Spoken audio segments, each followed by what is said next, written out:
보험 적용이 되지 않는다면 상당한 가격 부담이 되는 것이죠. 인공 눈물의 가격이 최대 10배가량 비싸질 전망이어서 적용된다고 하니까요, 너무 걱정하지 않으셔도 됩니다. 안녕하세요, 라리약사 유상입니다. 약사님, 혹시 뉴스 보셨나요? 인공 눈물 가격이 오른다는? 10배 오른다는 이런 소식이 있더라고요. 그래서 이제 논란이 많이 일었는데요.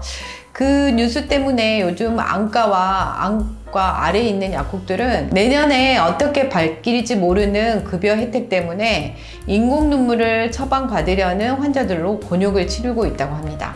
그러면 약국에서 처방전 없이 사는 인공 눈물 가격도 오를까요?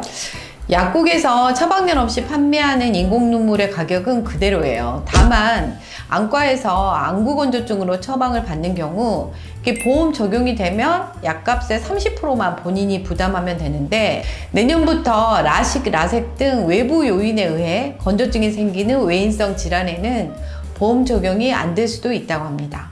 그래도 이제 10배까지는 아니고 최대 3배 정도까지 오를 수 있어요. 보시기 전에 구독을 안 하셨으면 구독과 그리고 좋아요를 미리 눌러주시면 감사하겠습니다.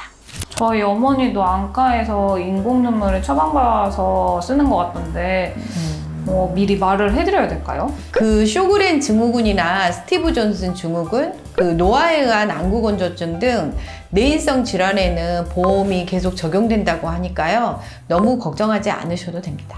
그럼 저 같은 경우 내년부터는 인공 눈물을 사러 약국으로 갈 일이 많을 것 같은데 종류가 너무 많아가지고 어떤 걸 골라야 될지 모르겠더라고요. 네. 혹시 경우에 따라서 인공 눈물을 고르는 방법이 따로 있는지, 어떻게 고르면 좋을지 알려주세요. 약국에 가면 진짜 인공 눈물 종류가 엄청 많아가지고 그 약사님의 도움이 없으면 고르기가 좀 힘든데요.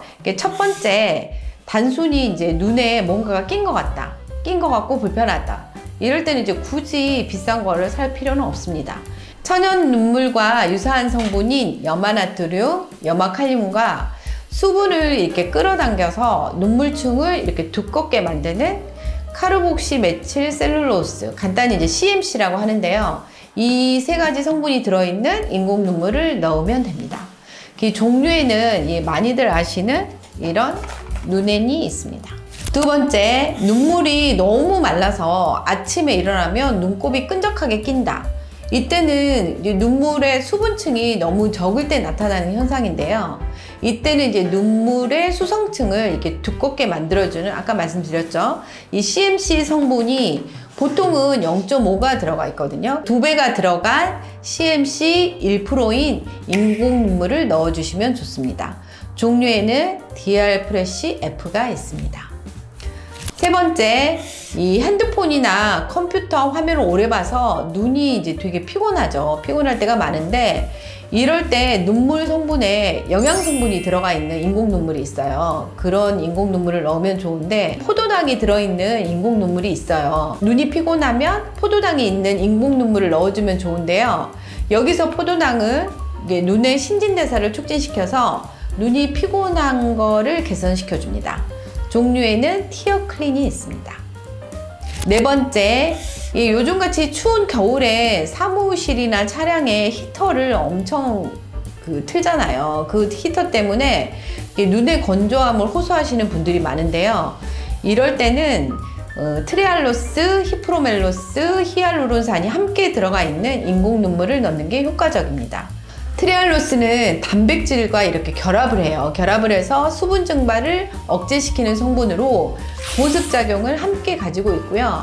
이 히프로멜로스는 안구 표면을 코팅하는 고분자 물질로 눈물의 이 점도를 증가시켜 주거든요. 그래서 눈물이 머무는 시간을 증가시켜 줍니다. 그리고 이제 같이 들어가 있는 히알루론산은 원래는 처방을 받아야 되는 그런 성분이긴 한데요. 요즘에는 이렇게 부원료로 같이 들어가 있는 제품이 많이 나옵니다. 히알루론산은 눈물의 점액층을 이루고 있는 성분인데요. 히알루론산이 첨가된 인공 눈물은 보습에도 좋을 뿐만 아니라 각막, 결막 재생에도 도움을 줍니다. 종류에는 이런 오큐시스라는 제품이 있습니다. 다섯 번째, 렌즈를 오래 꼈거나 라식, 라섹 때문에 건조하다. 이럴 경우에는 진짜 인공눈물을 많이 쓰게 되잖아요. 이게 각 결막을 재생시켜주는 성분의 인공눈물을 쓰시는 게 좋은데요. 바로 PDRN이 들어있는 인공눈물입니다. PD님 PDRN 많이 들어보셨죠?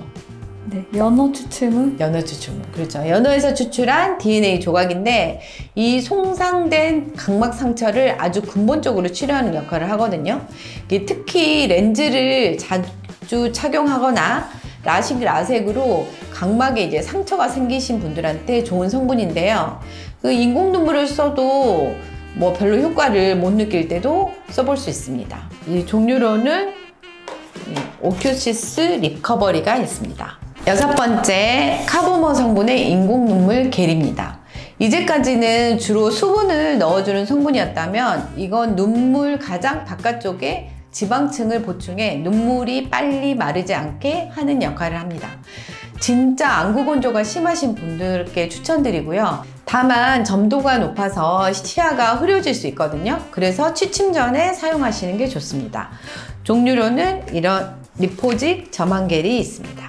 렌즈 끼고 넣어도 되는 거는 아까 말씀하신 한 종류밖에 없는 건가요? 렌즈를 끼운 상태에서도 넣을 수 있다 아니다는 그 방부제의 유무에 달려 있거든요.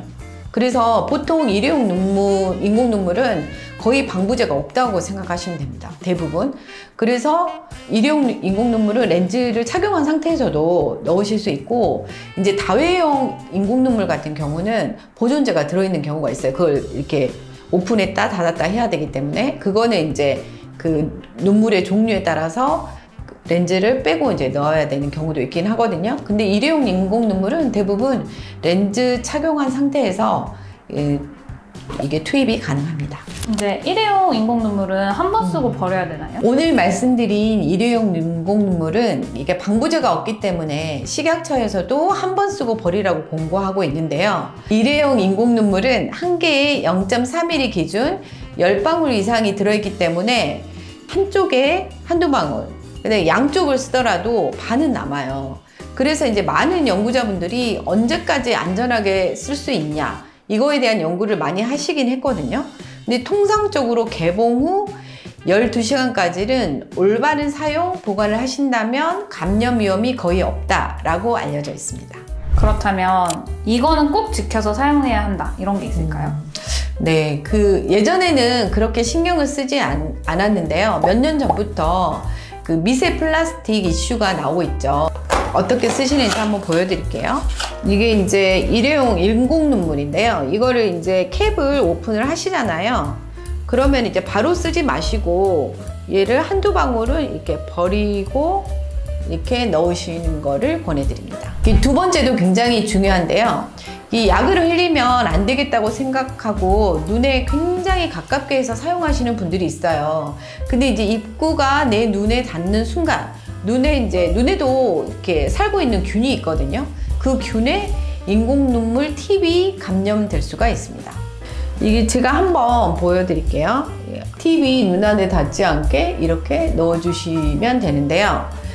이게 이제 인공눈물을 넣은 후에 안약이 더 잘 흡수되라고 눈을 되게 저도 좀 그러는데요. 눈을 깜빡거리거든요.